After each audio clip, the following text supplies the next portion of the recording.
ओम नमो भगवते वासुदेवाय। श्री कृष्ण गोविंद हरे मुरारी, हे नाथ नारायण वासुदेव। श्री कृष्ण गोविंद हरे मुरारी, हे नाथ नारायण वासुदेव। प्रद्युम्न दामोदर विश्वनाथ, मुकुंद माधव भगवन नमस्ते। श्री कृष्ण गोविंद हरे मुरारी, हे नाथ नारायण वासुदेव। भगवान श्री गोपाल कृष्ण महाराज की जय। पार्वती पते हर हर महादेव। संत सज्जन हो, आपण मागच्या भागामध्ये ध्रुवाची कथा पाहिली। ध्रुवाला अधळपदाची प्राप्ती झाली। भगवंताने ज्या ठिकाणून त्याला कोणी हटवू शकणार नाही असं शाश्वत असं ध्रुवपद अधळपद दिलं। परंतु ध्रुवाने अंतर्मुख होऊन जेव्हा विचार केला तेव्हा विष्णुपदाच्या ऐवजी आपण या विश्वातलं या जगातलं भले ते मौल्यवान किंमतवान असेल, पण जे हरिप्राप्तीचे उपाय धरावे, संतांचे पाय, ज्या संतांचे पाय आपण धरले आणि हरीची प्राप्ती करून घेतली नाही, याबद्दल मनोमन त्यांना खेद वाटला। जे झालं ते झालं। ध्रुवाची कथा ही सकाम भक्तीची मर्यादा दाखवते आणि आपल्याला बऱ्याच गोष्टी, दृढ भक्ती कशी असावी, संतांचे पायी विश्वास कसा असावा, त्याच्यासाठी दृढ साधना कशी करावी लागते, हे ध्रुव चरित्रावरून लक्षात येते। सर्व अधळपदाची प्राप्ती वगैरे झाली, मनाप्रमाणे मिळालं आणि ध्रुव त्यानंतर आपल्या घरी आपल्या राज्यात परत आला। एवढं मोठं त्याचं स्वागत झालं। उत्तानपाद अतिशय हर्षित झाला। कारण नारदांनी सांगितलं होतं की येईल तुझा मुलगा, तुझी कीर्ती वाढणार आहे, त्याच्यासारखा कीर्तिमान असा राजा होणार नाही, सारे विश्व त्याचं गुणगान गातील, राजा तुझाही सन्मान वाढणार आहे। राजा आपल्या दोन्ही पत्नीसह वेशीवर आला। रथात बसून त्याने त्या ध्रुवाचा सत्कार केला।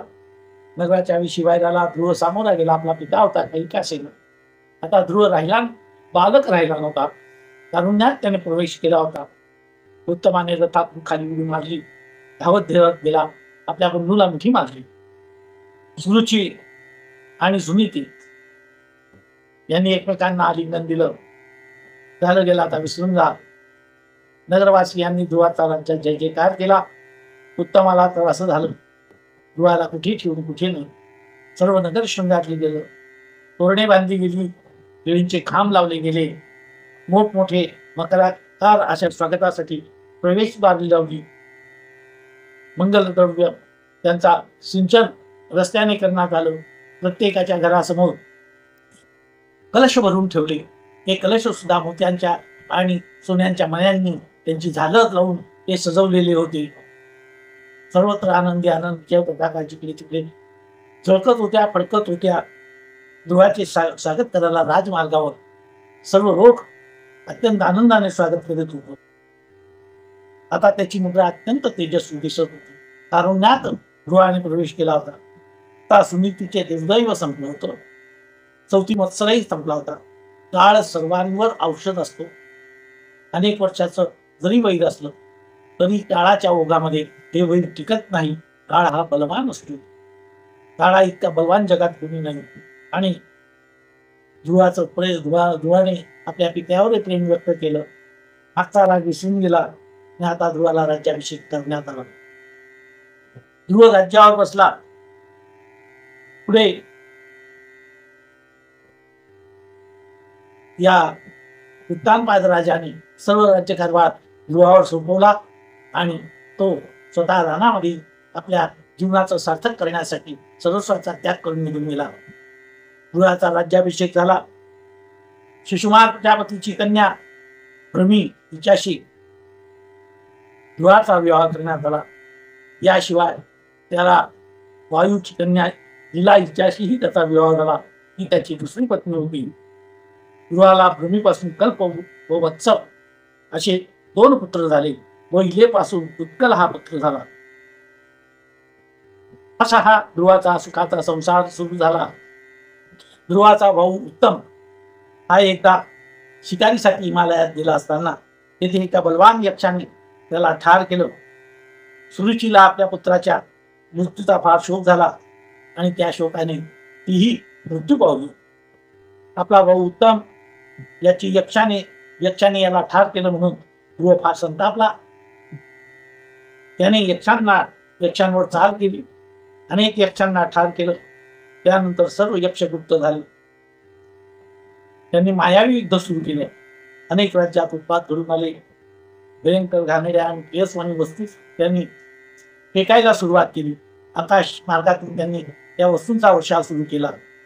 समुद्राने आपली नद्याला ओलांडली. त्यावेळेस ध्रुवाला नारायणास्त्राचा उपयोग करण्यास सांगितलं होतं. नारायणास्त्राचा उपयोग करून ध्रुवाने अनेक यक्षांना ठार केलं. ज्यांनी ध्रुवाचा कोणताही अपराध नव्हता असेही त्याच्यामध्ये यक्ष मृत झाले.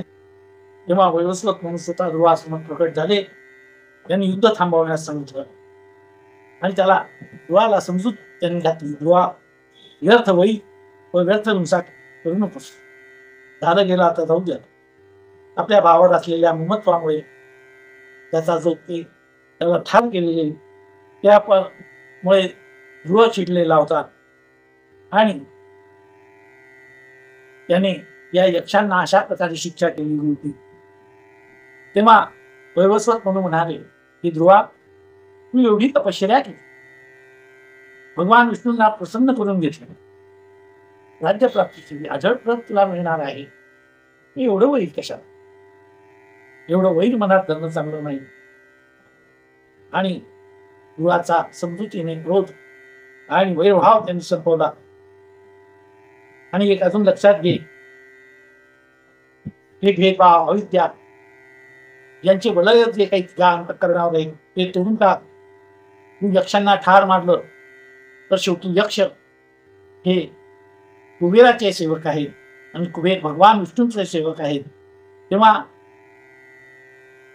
कारण नसताना त्यांचाही रोष ओढून घेऊ नको. भगवान शिवांचाही रोष होईल. त्यानंतर तू कुळाचं रक्षण कर, हरीचे स्मरण कर. त्यावेळेस त्यांनी ध्रुव शांत झाला. कुबेर देव त्या ठिकाणी प्रकटले. त्यांनी ध्रुवाला सांगितलं की ध्रुवा, तू दीर्घ काळ तपश्चर्या केली आहे. आता तू युद्ध थांबवलं आहे. मी तुला वर देतो. तुला अखंड ईश्वराचं स्मरण राहील. आणि कुबेरांनी त्यांना ते वरप्रदान केलंय. ऐसा वर देई हरी नाम गाई निरंतरी. ऐसा वर देई हरी गाई नाम निरंतरी. परमात्म्याचं अखंड नामस्मरण करा. हाच वर कुबेरांनी ध्रुवाला दिला. ध्रुव आपल्या नदीत परत आला. त्यांनी अनेक यज्ञ केले आणि पुढे प्रजेचं न्यायाने पालन केलं. 36,000 वर्ष ध्रुवाने राज्य केलं. ध्रुवाची दुसरी पत्नी जी होती वायुकन्या हिला, हिच्यापासून त्याला जो उत्कल नावाचा पुत्र झाला होता. त्याला पुढे ध्रुवाने आपला वय झाल्यानंतर ते राज्य त्याला प्रदान केलं. त्याला राज्याभिषेक केला आणि भगवान बद्रीनारायण यांच्या सेवेसाठी बद्रिकारण्यात घेऊन गेला. भक्ती मार्गाने पुन्हा तपश्चर्या करायला सुरुवात केली. त्याने आपलं सर्व जे मी आणि माझेपण होतं, ममत्व होतं संसाराबद्दल, ते सर्व महत्वाचा त्याग केला. मी आणि माझेपण विसरले जयाचे अंतःकरण, पार्था तू संन्यासी जाण निरंतर. त्यानंतर खूपच भक्तीचा प्रभाव पडला ध्रुवाच्या. भगवान प्रसन्न झाले. विष्णू लोकातून विमान आलं. नंद आणि सुनंद नावाचे विष्णूचे पार्षद म्हणजे सेवक विमानासह त्या ठिकाणी आविर्भूत झाले. ध्रुवाला म्हणाले, आपणास आम्ही भगवान विष्णू ज्या ठिकाणी राहतात अशा ठिकाणी घेऊन जाण्यास आलेलो आहे. आता आपण कृपा करा आणि या विमानामध्ये आरोप व्हा. ध्रुवाने विष्णू लोकात जाण्याची तयारी सिद्धता केली. यावेळी त्याचा जो देह होता सुवर्णवर्णाचा दिसायला लागला, अत्यंत तेजस्वी तेजपुंज असं रूप ध्रुवाला प्राप्त झालं.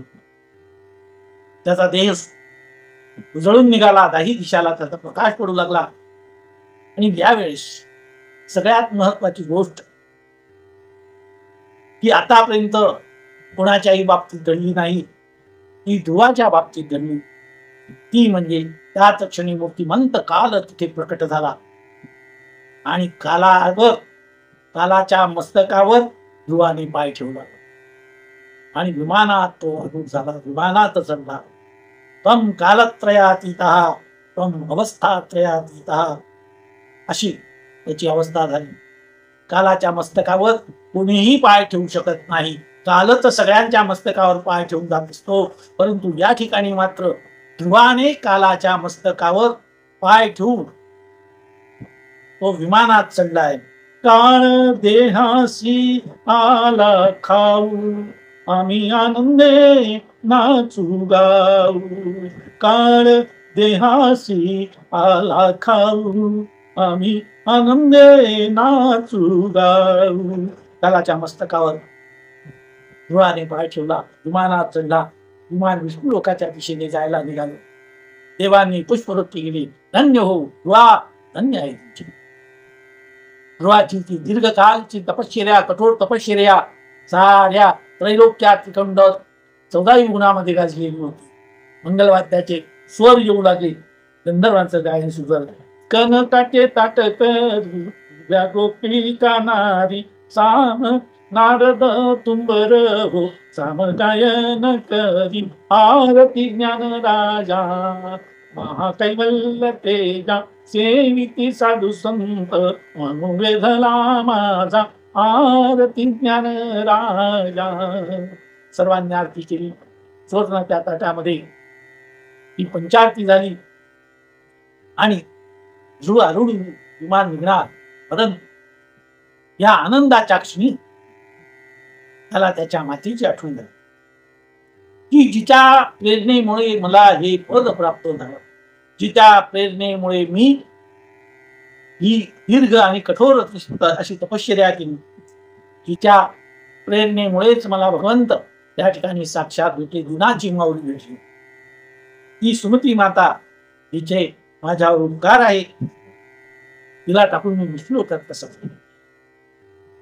मातेबद्दल ध्रुवाच्या मनात कृतज्ञता आहे आणि तो आपल्या मातेचा विचार करतो आहे.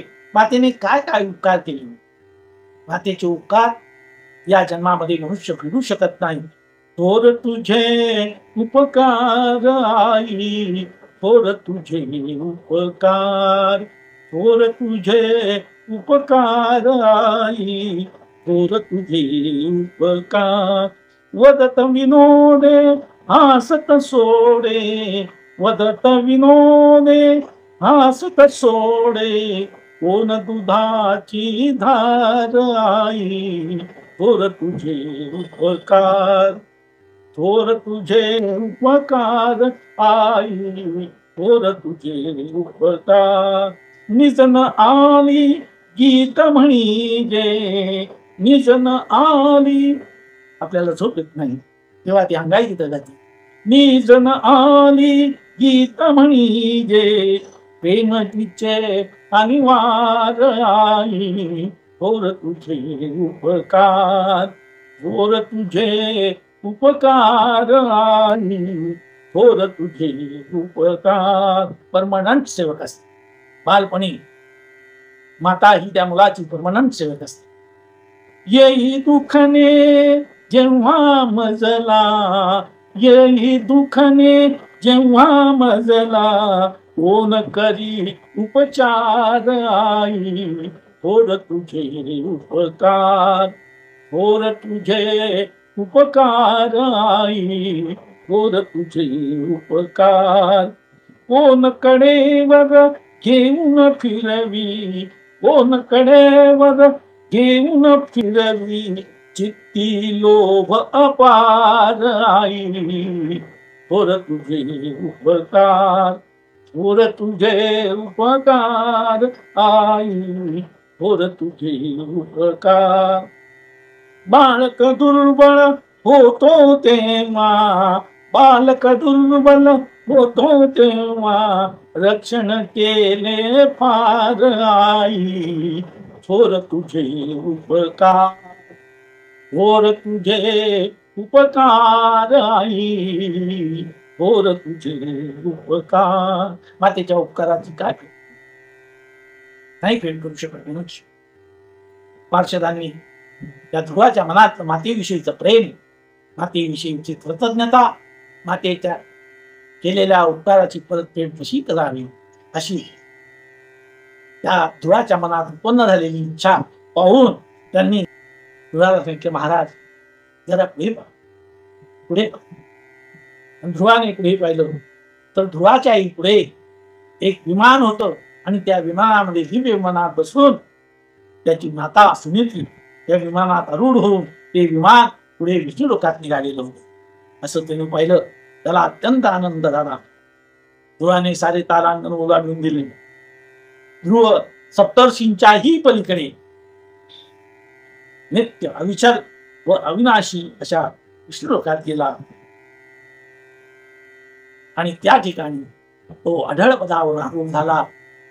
श्री कृष्ण गोविंद हरे मुरारे, हे नाथ नारायण वासुदेव. श्री कृष्ण गोविंद हरे मुरारे, हे नाथ नारायण वासुदेव. ध्रुव पदाला तो गेला. त्याच्यापासूनच ध्रुव हा शब्द म्हणजे अत्यंत आढळ पद जिथे असेल, जे कधीही असणार नाही, अशा पदाला ध्रुवपद असं म्हणतात.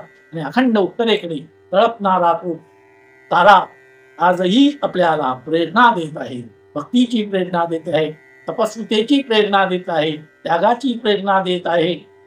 आणि सर्वस्व मनुष्य तपाच्या माध्यमातून, भक्तीच्या माध्यमातून, सद्गुरूच्या कृपेपासून, आईच्या कृपेपासून, आईच्या सदिच्छेपासून हे सर्व प्राप्त करणं त्या जीवाला शक्य आहे.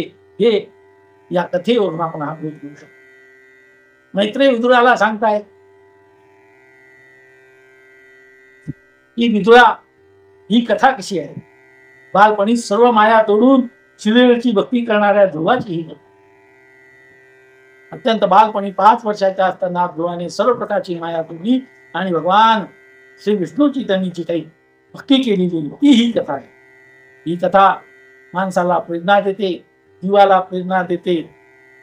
या कथेचं स्मरण मनन करणं फार हिताचं आहे. एवढं भाग्य ध्रुवा, एवढं भाग्य कोणी मिळवू शकला नाही आणि ना पुढे कोणी मिळवणार नाही. ध्रुवाची ही कथा प्रेरणा शक्ती आहे, प्रेरक शक्ती आहे. भगवत भक्तीची नित्य नवी प्रेरणा, भगवंताच्या भक्ती करण्याविषयीची जी नित्य नवी प्रेरणा आहे, ती कथा आपण जर श्रवण केली तर आपल्याही ठिकाणी ईश्वराची भक्ती, त्याच्यासाठी यायची तपश्चर्या, दीर्घकाळ थांबण्याची मानसिक तयारी, संतांची कृपा, या सर्व गोष्टीचा आपल्याला या ठिकाणी काही ना काहीतरी उपदेश मिळत असतो, बोध मिळत असतो. तानपादा, तुझ्या मुलाने तुझं नाव काढलं, तुझ्या कुळाचं नाव काढलं आणि जगाला एक प्रेरणा देत राहिली. तुझ्या या ध्रुवासारखे उत्तम पुत्र आपल्या कुळात जन्माला यावे अशी प्रत्येकाने त्या भगवंताजवळ प्रार्थना केली पाहिजे. आपुलिया हितासे जो जागता, धन्य माता पिता तयाची, कुळी कन्या पुत्र होती जे सात्विक, तयाचा हरिक वाटे देवा. गीता भागवत करती श्रवण, अखंड चिंतन ध्रुवाचे. तुका म्हणे मज गणो त्यांची सेवा, तरी माझ्या दैवा पार नाही, तरी माझ्या दैवा पार नाही. कुळी कन्या पुत्र होती जे सात्विक, कुळी कन्या पुत्र होती जे सात्विक, तयाचा हरिक वाटे देवा, तयाचा हरिक वाटे देवा. अशी ध्रुवाची कथा आपण ऐकली. ध्रुवाचं गुणगान देवर्षी नारदांनी, प्राचेतांची जी सभा होती त्या प्राचेतांच्या सभेमध्ये सुद्धा गुणगान केले. वास्तविक ध्रुव हा नारदांचा शिष्य. परंतु शिष्याने केलेला जी प्रगती असते, शिष्याने मिळवलेलं यश जे असतं, ते यश आपल्या गुरुला अत्यंत आनंददायक असतं. आणि नेहमी गुरु आपल्या शिष्याचं यशाचं गुणगान गावोगाव करतो, प्रत्येक वेळे करत राहतो. आम्ही पाहतो मुलं सोडून जातात, अनेक वर्ष निघून जातात, परंतु ज्यांनी यश मिळवून दिलेलं आहे अशा शिष्यांच्या, अशा विद्यार्थ्यांचं नाव ते शिक्षक वृद्ध झाले तरी त्या आठवणी इतरांना सांगत असतात. नारदांनी सुद्धा तशी प्रचेतांच्या सभेमध्ये ही कथा सांगितली. ही पहा, ध्रुवाचा आदर्श पहा. ही कथा ऐकल्यानंतर विदुराला भाव समाधी. विदुर भाव समाधीत मग्न झाले.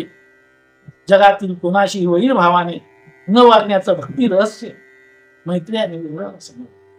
कुणाशी वैर, कुणाही जीवाता न गळू मत्सर, वर्म सर्वेश्वर पूजनाचे. हेच वर्णन विष्णुमय जग वैष्णवांचा धर्म, भेदाभेद भ्रम मंगल. पुन्हा या दुसऱ्याच्या कथा म्हणजे ध्रुवांच्या कथा, इतरांच्या कथा ऐकून विदुर मनामध्ये पुन्हा दुःखी होता. कौरव पांडवांचं वैर त्यांना दिसले.